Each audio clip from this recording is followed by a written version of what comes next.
Hallo und herzlich willkommen zum zweiten Video zum Thema Prüfungsangst. Im ersten Teil haben Sie erfahren, dass Angst zu haben eine ganz natürliche Reaktion auf gefährliche Situationen ist. Jetzt fragen Sie sich vielleicht, was an einer Prüfungssituation gefährlich sein soll. Schließlich ist eine Prüfung kein wildes Tier, gegen das man kämpfen kann oder vor dem man weglaufen kann. Aber auch hier spielt wieder unser evolutionäres Erbe mit rein. In jeder Situation, die wir erleben, machen wir automatisch zwei Bewertungen. Im ersten Schritt bewerten wir, ob eine Situation für uns positiv, neutral oder negativ im Sinne von herausfordernd oder gefährlich, bedrohlich ist.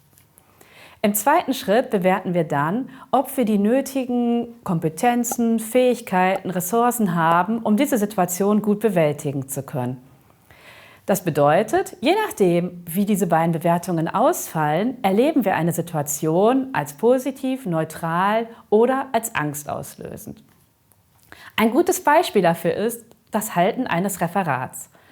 Für manche Studierende ist dies eine Routineaufgabe, etwas, das sie schon oft gemacht haben, von dem sie wissen, dass sie das einigermaßen gut können, und dann stehen sie dem Referat eher neutral gegenüber. Für andere Studierende ist dies eine sehr positive Situation. Eine Situation, in der sie zeigen können, was sie geleistet haben, in der sie sich selber präsentieren können. Vielleicht mögen sie es auch, vor Leuten zu stehen, auf einer Art Bühne, sich selbst zu präsentieren. Und dann haben sie Freude am Halten eines Referats.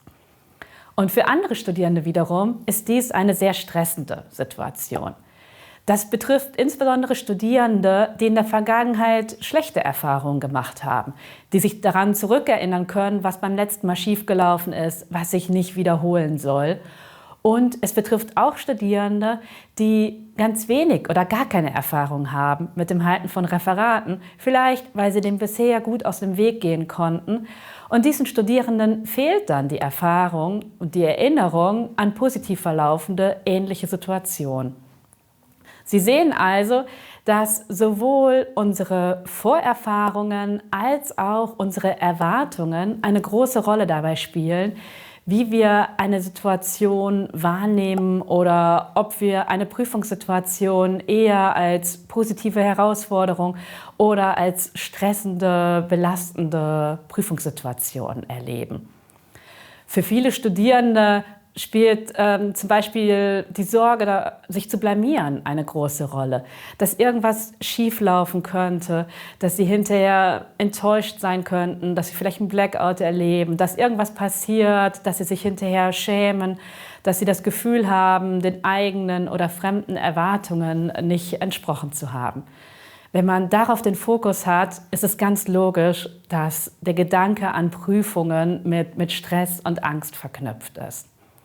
Auf der anderen Seite, wenn wir uns sicher und kompetent fühlen, wenn wir das Gefühl haben, dieser Prüfungssituation gewachsen zu sein, das gut bewältigen zu können, gehen wir viel zuversichtlicher und gelassener in die Prüfung.